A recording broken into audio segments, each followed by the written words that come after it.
Hello les amis, aujourd'hui on reçoit Amy, sophrologue. Amy, nous sommes ravis de te recevoir. Peux-tu nous parler un peu de toi, sur ton parcours et puis nous décrire un peu c'est quoi la sophrologie?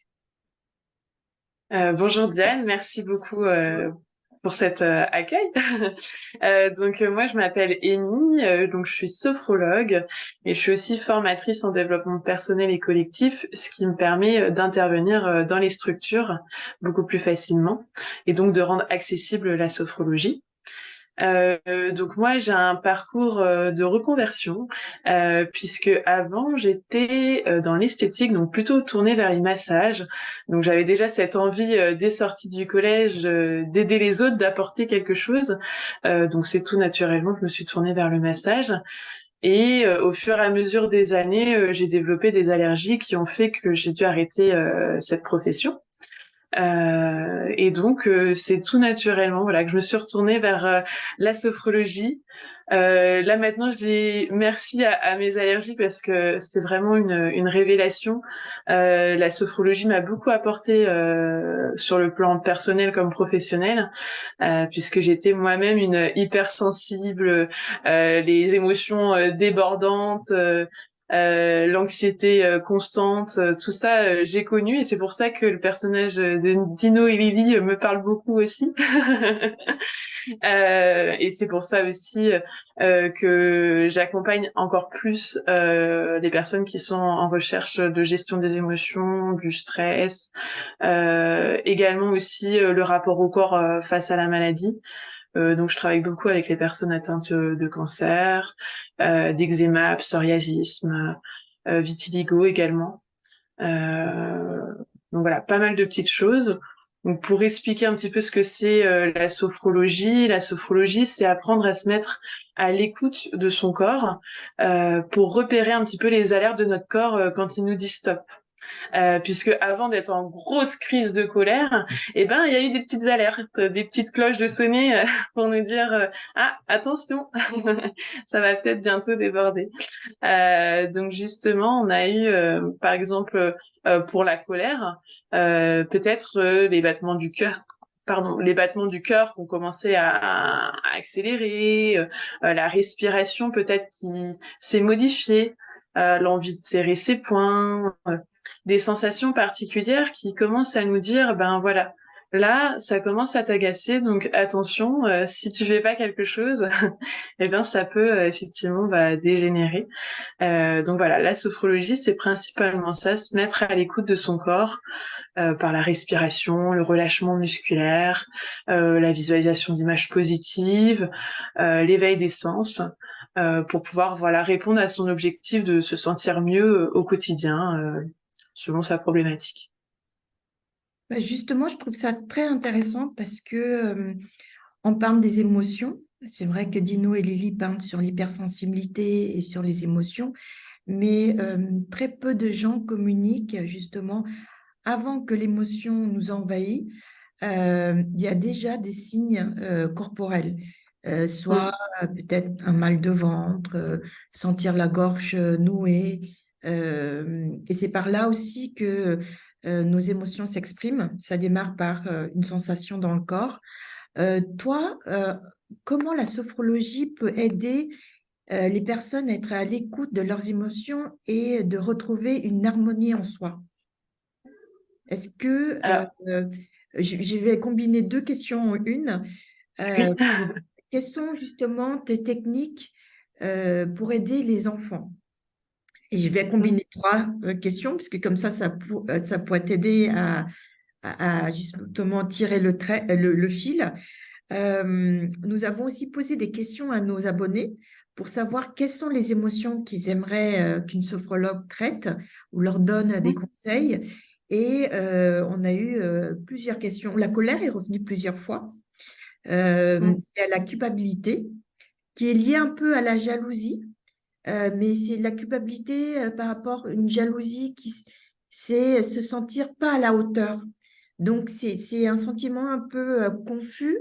On est autant se sentir coupable, on est un peu jaloux de l'autre puisqu'il réussit mieux que soi, et puis une insatisfaction de soi-même, de la tristesse, et puis la confusion. Voilà, ça te fait 4 émotions à traiter. Donc, comment justement la sophrologie aide aux personnes à être à l'écoute de leurs émotions et à retrouver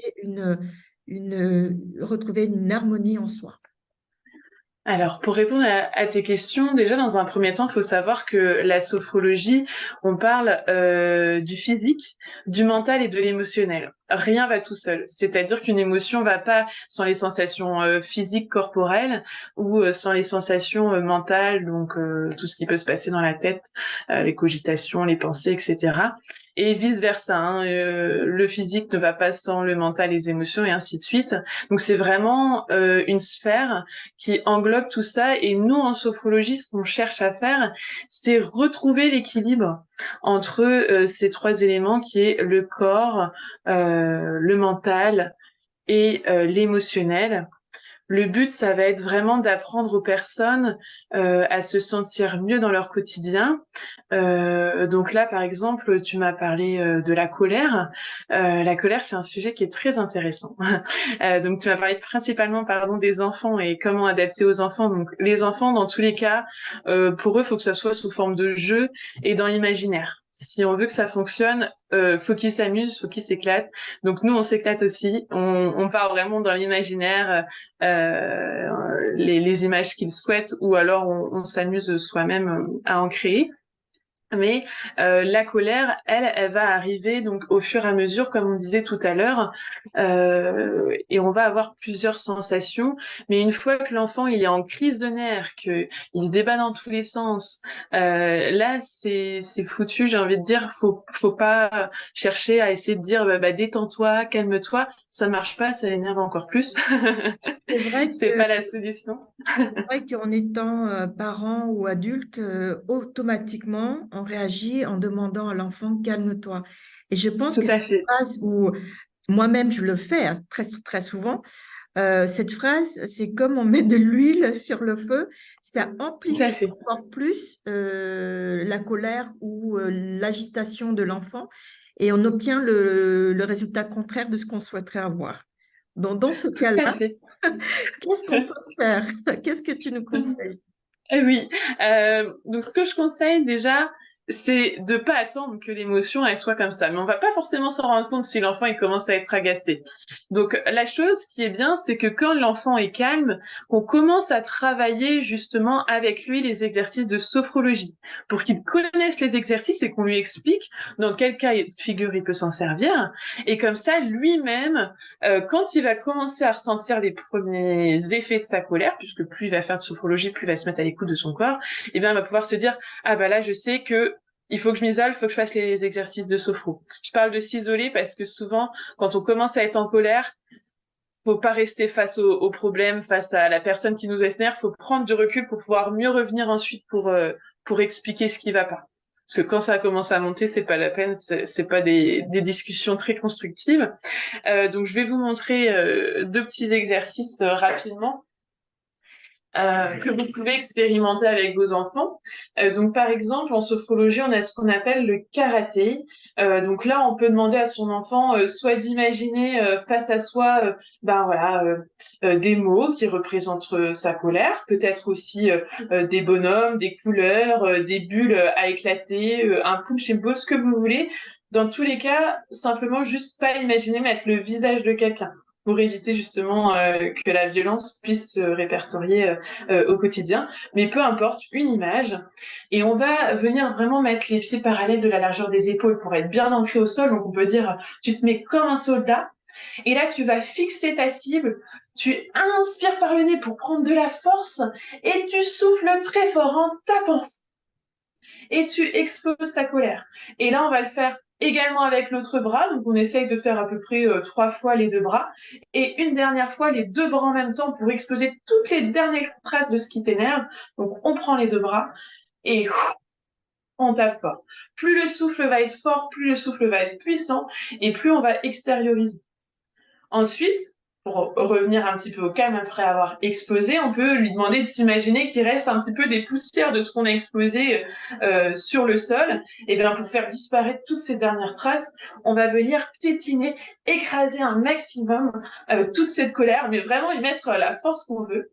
Et voilà, au fur et à mesure, revenir à un temps calme, s'arrêter, prendre le temps de se recentrer sur sa respiration, lui demander comment il a ressenti l'exercice et comment il se sent après l'exercice. Le fait de faire ces exercices-là quand il n'est pas en colère, ça va le faire sous forme de jeu, il va s'amuser, ça va lui plaire et en même temps, ça va lui montrer ce que ça peut lui apporter justement quand il y a un débordement d'émotions. Pour les enfants qui sont violents physiquement, donc souvent ces personnes-là, ils ont besoin de quelque chose pour taper. Donc dans ces cas-là, on peut imaginer lui dire un oreiller, un coussin, quelque chose, mais quelque chose qui ne casse pas, parce qu'il faut savoir, faut bien lui expliquer que c'est seulement l'oreiller. C'est pour ça que j'évite de dire pour tout le monde l'oreiller, parce que si on le dit à un enfant qui n'est pas violent de base, et ben peut-être qu'il va se mettre à taper dans les objets ou autres, et ça c'est pas le but. Donc là c'est vraiment pour les personnes violentes, peut-être leur demander de taper plutôt dans un oreiller et de faire l'exercice que je viens de faire, mais avec un oreiller et qu'on peut mettre aussi par terre et piétiner aussi également juste après. Donc, dans ce cas-là, est-ce qu'on ne conseillerait pas plus aux parents d'abord commencer par Tout à fait. l'imaginaire, la visualisation, et si au bout de une ou deux fois d'exercice, ils voient qu'ils n'ont pas réussi à obtenir ce genre de résultat, ils peuvent proposer l'oreiller. Tout à fait. J'avais aussi, Sachant que faut... pardon, Pardon. j'avais aussi vu que on pouvait aussi utiliser un papier à la place, non? Mm. Alors oui, donc il y a un exercice qui est le pompage des épaules, où on va en fait écrire sur un papier ou dessiner, si l'enfant ne sait pas écrire, tout ce qui nous dérange et toute notre colère. Donc des fois ça va être juste un gribouillis parce que c'est ce qu'on ressent là à l'intérieur qui brûle. Et donc on va dessiner tout ça et on va chiffonner un maximum. Donc soit on peut faire le pompage des épaules, donc c'est-à-dire qu'on va tenir ces bouts de papier dans les mains, on va vraiment prendre de l'énergie pour jeter ses papiers et souffler fort en les jetant à terre. Ou alors, on peut faire effectivement le karaté. On prend les boules et on va les jeter loin de soi. Oui. Également, c'est possible aussi. On peut faire pas mal de choses et effectivement, par l'écriture, le dessin, l'expression, dans tous les sens. En fait, ce qui est bien avec la sophrologie, c'est qu'on a des exercices, mais après, l'image, l'intention qu'on veut y mettre, peut être complètement différente en fonction des enfants. Et c'est pour ça que, dans un premier temps, choisissez avec votre enfant quelle image lui correspond le mieux. Ne choisissez pas à sa place que ce soit un punching ball. Non, laissez-lui le choix, en fait, de choisir ce qui lui correspond. Oui. Oui, on peut lui dire, tu choisis un objet, pardon, un objet qui t'inspire, un ballon, un punching ball, ou etc. D'accord. Tout à fait. Et pour tout ce qui est la tristesse, Oui. Alors, la tristesse, tout dépend quel est le degré de la tristesse. Si c'est la tristesse due à un deuil, par exemple, à une souffrance due à la perte d'un animal ou d'un être cher, là, dans ces cas-là, même en tant qu'adulte, on le sait, la souffrance, on est obligé de passer par là pour faire son deuil. Et j'ai envie de dire, s'il pleure, et s'il crie, tant mieux, c'est que ça sort tout de suite et que ça reste pas dans un coin pour ressortir en pire plus tard. Et justement, en sophrologie, on a un exercice qui s'appelle le cri libérateur. Et quand on a une grosse tristesse, que ça prend, on sent au niveau de la poitrine que ça nous serre, que on est vraiment affecté par ce qui se passe, et on peut faire ce cri libérateur pour évacuer davantage. Donc souvent, les parents, ils aiment pas trop que les enfants crient, mais là, pour le coup, c'est qu'il y en a besoin, donc ça permettra d'éviter que ça crie sur le plus long terme. Donc je peux vous montrer le geste. Par contre, je vais pas pouvoir crier parce qu'à l'endroit où je suis, il y a des personnes qui travaillent à côté. Mais en fait, on va simplement inspirer par le nez en levant les bras et crier simplement, pardon, en relâchant les bras. Donc cet exercice, il peut être difficile puisqu'on a pas l'habitude de crier, même en tant qu'adulte, surtout, je pense à l'adulte. Donc la première fois que vous allez le faire avec votre enfant, vous allez peut-être sortir un son presque inaudible, parce que ça va être un petit peu timide, et ben vous recommencez au moins 3 fois. Au bout de 3 fois, vous allez avoir un cri un peu plus important. Et là, après, vous vous lancez. Vous criez le nombre de fois qu'il faut pour vous libérer, évacuer. Ce qui est encore mieux souvent, parce qu'on a peur du regard des autres, on a peur que les autres nous entendent ou autre, c'est si vous avez un lieu de campagne pas loin de chez vous qui est tranquille, donc que ce soit en haut d'une montagne, d'une colline, à la plage, peu importe, un lieu calme, hein, ça peut être à des heures justement où c'est un peu plus calme, et bien de se poser et de prendre le temps de crier en fait, d'évacuer. Et vous allez voir, ça fait un bien fou. On a vraiment cette impression que ça sort de là. Je le fais souvent en sophro-balade avec les personnes que j'accompagne quand je sens qu'il y a besoin. Et au début, ils me disent mais non, on va pas crier.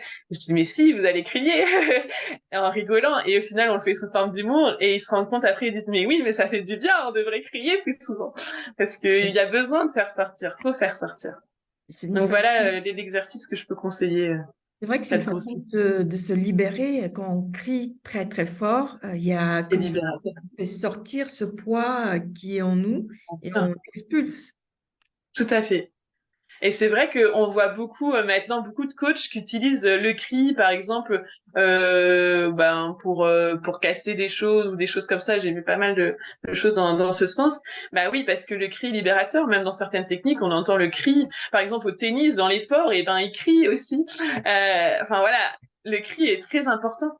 Oui. C'est C'est vrai qu'on a peur, on chuchote et il ne faut pas hésiter. tout à fait. Par rapport à la culpabilité, Oui. Alors, la culpabilité, donc souvent, c'est plus profond que ça, donc il y a besoin d'un accompagnement de sophrologie, puisque pour trouver pourquoi et voir ensemble comment on peut avancer, puisqu'il y a souvent des choses cachées derrière. Par contre, je vais vous montrer deux petits exercices où on peut s'imaginer mettre à l'écart, je vais vous le montrer en même temps, ça va être plus facile. Donc, il y a un exercice où on peut s'imaginer mettre à l'écart justement cette culpabilité. Donc pour cela, on va s'imaginer une image ou un objet ou des mots qui représentent un petit peu notre culpabilité, la raison de notre culpabilité. On va inspirer par le nez, venir poser les mains au niveau de la poitrine comme ceci, main ouverte vers le devant, et on va souffler par la bouche en repoussant, en éloignant loin de nous cette culpabilité. Donc on va recommencer plusieurs fois, au moins 3 fois, toujours les exercices de sophro, toujours au moins 3 fois, hein. C'est comme un massage, pour que ça ait des bienfaits, il faut que ça soit fait un minimum de fois. Et ensuite, une fois qu'on a bien repoussé, imaginez mettre loin de soi tout ça, eh bien on va imaginer dessiner autour de soi une protection. Donc ça peut être une bulle, ça peut être un mur, ça peut être ce qu'ils souhaitent. Hein. Des fois, les enfants me disent la barbe à papa. Bah, s'ils se sentent protégés, la barbe à papa, ça sera la barbe à papa. Et donc, on va inspirer par le nez. On va bloquer la respiration et on va faire des mouvements de rotation comme ceci, comme pour dessiner cette protection. Puis, on soufflera par la bouche en relâchant. Donc ça, c'est l'exercice original. Mais si l'enfant est plus petit, lui demandez pas de bloquer la respiration parce qu'il n'y arrivera pas. Il faut déjà connaître sa respiration. Donc sinon, il peut juste faire le mouvement hein, s'il est vraiment tout petit. Et imaginez dessiner autour de soi cette protection et après prendre un temps, les yeux fermés, pour imaginer ressentir cette protection, donc zone après zone, donc lui énoncer toutes les zones du corps et lui dire d'imaginer cette protection toujours autour de soi pour euh, pour se protéger voilà de toutes ces choses extérieures qui peuvent l'embêter. Donc on parle de ça, mais ça peut être aussi d'autres choses. Hein. Ça peut être la comparaison aux autres, ça peut être euh, les mots des autres aussi. Hein. Je pense au harcèlement scolaire principalement, pour se rendre compte que voilà, les choses extérieures qu'on nous dit sur nous ou qui nous reflètent notre personnalité selon nous, c'est pas toujours la vérité. En fait, c'est pas les autres qui vont définir qui on est, et ça, c'est difficile à comprendre, surtout pour un enfant. Donc ça s'apprend aussi par la sociologie, effectivement. c'est très intéressant ce que tu dis. C'est vrai que aujourd'hui, les enfants, tout ce qui est harcèlement scolaire ou même dans le cercle familial ou dans les amis, parce qu'on parle beaucoup de harcèlement scolaire, mais on peut l'avoir aussi au sein de sa propre famille. ou au sein de ses amis, du cercle amical, et pouvoir justement faire ce genre d'exercice pour se protéger, c'est génial pour un enfant, mais même Mm. pour un adulte. Mais c'est vrai Mm. que pour l'enfant, c'est génial parce que c'est une façon aussi de se renforcer, se sentir Mm. fort, et se dire Mm. aussi que bah, les paroles ou les critiques des autres ne m'atteignent pas et ne me touchent pas. Ou Tout me, à fait. Mais on mais travaille beaucoup. j'accueille, mais que ça repart, que ça ne reste C'est ça. pas en moi. Tout à fait. Bah, c'est exactement ça avec le geste, effectivement. Le but, c'est vraiment de pas laisser rentrer en soi toutes ces choses négatives. Donc, en sophrologie, avec un accompagnement complet pour accueillir les enfants justement victimes effectivement de harcèlement ou toute autre chose, eh bien, on peut travailler justement sur évacuer les choses qu'on a entendues, installer le calme, et puis ensuite, dans un second temps aussi, apprendre à s'affirmer, à dire non, parce que souvent les enfants qui sont victimes de harcèlement, c'est des enfants qui osent pas trop dire non, qui sont des fois plutôt sensibles, et que c'est pour ça qu'on s'attaque à eux, et leur apprendre à prendre confiance en eux et avoir de l'estime, de l'amour envers eux-mêmes, pour voilà les valoriser et faire en sorte qu'ils comprennent qu'en fait ils ont plein de super pouvoirs justement en eux, et qu'ils ont la possibilité de faire de grandes choses, et que c'est pas parce que 2-3 personnes pensent le contraire que t'en es pas capable, en fait. C'est ça, c'est ça aussi la sophrologie. Oui, c'est vraiment se cultiver, Mm. apprendre à s'aimer. Ah, tout Et, à fait, c'est ça. et c'est pas évident parce que je trouve que dans la société que nous évoluons, on doit s'effacer pour intégrer une espèce de uniformité qu'on nous impose. Et Mm. il n'y a pas trop de place pour l'amour de soi. Et souvent aussi, quand on parle de l'amour de soi, c'est t'es égoïste, tu penses qu'à toi, etc. Mais non, Mm. c'est vraiment pour pouvoir aimer et puis pour être bien, il faut déjà s'aimer soi-même, Tout savoir. à fait.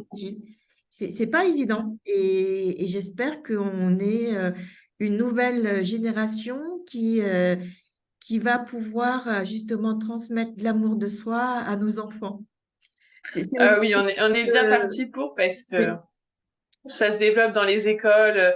J'ai bon espoir. On sent que la sophrologie, même les autres techniques de bien-être, sont de plus en plus présentes et qu'ils en ressentent le besoin. Donc oui, normalement, les petits enfants qu'on forme à la sophrologie devront être des parents qui seront déjà Génial. plus ouverts à ça. Donc c'est génial.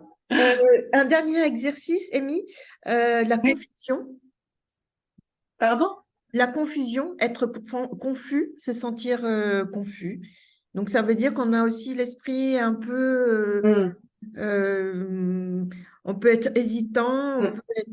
peut être enfin, ou perdu, tout simplement, puisqu'on est Mm. confus. Et c'est vrai qu'il y a beaucoup de choses derrière tout ça quand on Un est. exercice génial pour justement le moment où on a le cerveau qui est embrouillé, en fait, c'est ça, hein, qui a plein d'informations, mais on sait pas laquelle prendre, enfin on sait vraiment pas vers où aller. Un exercice qui est génial pour se recentrer et se vider la tête, c'est la cohérence cardiaque. Donc vous pouvez aller par exemple sur YouTube, il y a pas mal de cohérence cardiaque possible. D'ailleurs pour les enfants, il y a énormément de choses aussi animées qui rendent la chose ludique, et de faire les exercices de cohérence cardiaque, se poser, et par la respiration, par le fait qu'on abaisse le rythme cardiaque et qu'on se concentre sur la respiration et plus que sur la respiration, et ben on se vide la tête, on oublie un petit peu tout ça. Et au final, et ben après, on pourra repenser à la chose, mais en ayant pris du recul et en ayant stoppé un petit peu ces amas de pensées.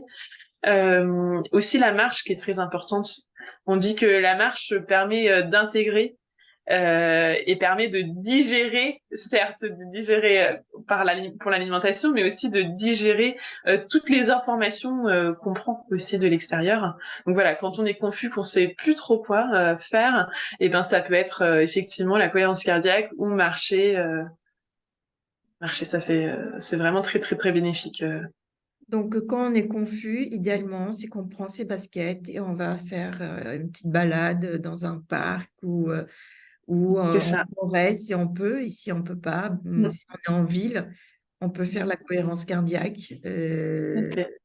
ou si on a peu de temps, on fait la cohérence cardiaque.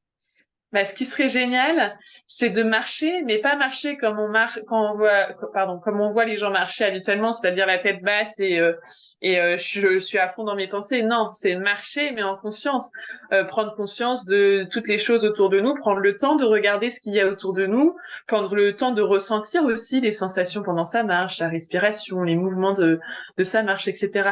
En fait, prendre le temps un petit peu de se dire, eh ben, voilà, je redécouvre ma marche, je redécouvre l'environnement autour de moi, même si j'ai déjà fait la balade 100 fois. Mais justement pour déconnecter aussi cet esprit et puis être la tête baissée, je pense à mon truc, je regarde pas ce qu'il y a autour. Non, ouvrez-vous en fait à tout ce qu'il y a autour de vous. Ça, en plus, ça peut vous apporter que des bénéfices. Oui, oui. Observer des oiseaux, Mhm. les feuilles des arbres ou des fleurs, etc.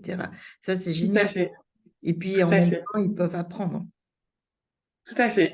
Pour les enfants, ils peuvent apprendre aussi les arbres, les noms des arbres ou les identifier, etc. Euh, Ça, c'est génial. Euh, Quel serait pour toi un dernier conseil si les gens souhaitent justement commencer à pratiquer la sophrologie? Alors, bah, dans un premier temps, faut se sentir prêt, c'est-à-dire que si c'est pour vous, en général, si vous y allez, c'est que vous êtes prêt. Mais pour un enfant, faut toujours avoir son approbation avant de l'envoyer vers une sophrologue. Parce que si l'enfant n'a pas envie, ça ne peut pas fonctionner, parce qu'il faut savoir que nous, en tant que sophrologue, on est là pour donner des outils. Euh, le travail, en fait, il se fait lui-même le sophronisé. C'est le sophronisé qui est l'acteur de sa progression, qui a les capacités en lui, et nous, on l'aide avec les outils qu'on lui apporte à trouver ses capacités. Et c'est pour ça qu'on leur laisse justement des fiches et des audios après les séances pour qu'ils puissent refaire les exercices, pour justement qu'ils soient autonomes, puisque en fait, la progression n'est qu'en fonction de d'eux en fait, de comment ils se sentent et de comment ils sont prêts à faire les exercices, s'ils sont prêts à refaire les exercices chez eux aussi. Donc j'ai envie de dire se sentir prêt. Et puis voilà, trouver aussi un ou une sophrologue qui vous attire plus particulièrement, parce que c'est pas juste chercher simplement et dire tiens le premier sophrologue qui vient. Des fois ça peut être par le bouche à oreille, mais aussi n'hésitez pas à regarder les photos, voir un petit peu les détails pour voir avec qui vous vous sentirez à l'aise, puisqu'on va quand même aussi parler. Vous allez parler un petit peu de vous, même si on n'est pas en psychologie, donc on va pas aller creuser dans le passé, mais c'est important de se sentir à l'aise, j'ai envie de dire, Oui, pour aller et voir un choisir, sophrologue. et de choisir justement une personne avec qui on peut raisonner, Bien sûr. de sentir que voilà, on se comprend, que le dialogue se passe facilement, pour pouvoir aussi se sentir en confiance et se laisser accompagner. Tout à fait, c'est ça, ouais. Vraiment, et aussi, je tiens à faire un petit aparté, mais faut savoir que la sophrologie est de plus en plus remboursée par les mutuelles. Donc, si c'est le côté tarifaire qui vous peut vous embêter des fois, parce qu'un accompagnement, ça peut être long, eh bien, regardez d'abord votre mutuelle avant de prendre rendez-vous. Regardez si vous avez la possibilité d'être remboursé par la sophrologie, sachant qu'il y a des mutuelles qui remboursent que les personnes qui sont certifiées RNCP, puisqu'en sophrologie, en fait, même toi, Diane, tu peux t'installer et mettre une plaque de sophrologue. En fait, c'est pas encore vraiment réglementé, donc c'est important quand même de regarder aussi ça, la certification, parce que des fois là, on entend sophrologue, sophrologue. Moi, j'entends des personnes qui me disent ah ben j'étais voir une sophrologue, elle m'a massé, ça m'a fait du bien. Ah non. La sophrologie, on ne touche pas. Non, il n'y a C'est pas de la de psychologie. massage dans la C'est sophrologie. ça. C'est vrai que Donc, de nos jours, tout ce qui est métier du bien-être, il y a tout et il faut faire quand même attention tout à fait.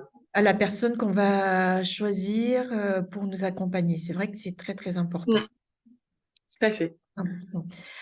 Merci beaucoup, Amy, pour tous ces exercices. C'est très généreux de ta part. Et avant de finir, on va finir sur une note d'humour. Adèle et Yolène ont un portrait chinois à te faire faire. D'accord. Alors, première question, si tu étais une couleur, quelle couleur serais-tu et pourquoi? Le bleu. Parce que le bleu m'a toujours attirée, c'est ma couleur préférée. J'aime la mer, j'habite pas loin de la mer parce que je suis dans la Manche, en Normandie. Ouais, le bleu du ciel. Si tu étais un animal, quel animal serais-tu et pourquoi? Euh, je dirais peut-être le lapin, parce que le lapin est très empathique et prend beaucoup les émotions. Euh, des personnes remarquent en fait les sensations et aussi à la fois il peut être très très dynamique, avoir envie d'aller un petit peu partout, de découvrir. Donc ouais, le lapin, je pense. Si tu étais un super pouvoir, quel super pouvoir serais-tu et pourquoi? Bah, donner de l'amour aux gens. Si j'avais un super pouvoir, c'est de pouvoir distribuer de l'amour aux gens et de leur distribuer des sourires, de faire en sorte que voilà, que tout le monde puisse se sentir bien, dans le meilleur des mondes, le monde un petit peu des bisounours, mais mais ce serait pas mal. Si tu étais une saison, quelle saison serais-tu et pourquoi? Ah là, c'est difficile. Parce que j'aime bien le printemps, j'aime bien l'automne. On va dire, je peux dire les deux. Parce que c'est très riche, effectivement, c'est plein de couleurs. C'est du renouveau aussi, même si l'automne, ça veut dire qu'on va passer à l'hiver. Je trouve que c'est quand même une sorte de renouveau, puisque enfin, c'est magnifique. Il y a énormément de pastels différentes. Donc, ouais, printemps et automne. Si tu étais une chanson, quelle chanson serais-tu et pourquoi? Euh, je dirais Pourquoi c'est beau de Christophe Maé.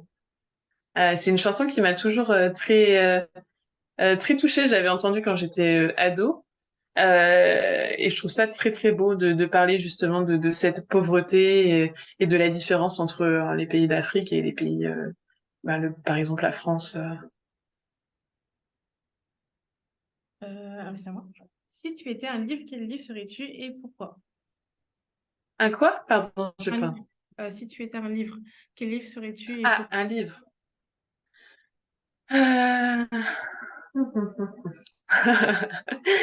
Bonne question. Un livre, un livre, un livre. Euh...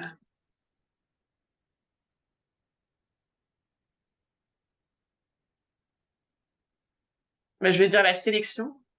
C'est un livre d'amour avec justement une sélection avec différentes femmes de différentes ethnies différentes. Et ce que je trouve intéressant, c'est que celle qui va attirer le regard, c'est une personne pauvre, modeste, enfin qui a vraiment en fait qui pense pas du tout euh, avoir de l'attention pour elle, puisque voilà, on va dire qu'elle n'avait rien du tout pour elle au terme je sais pas comment expliquer.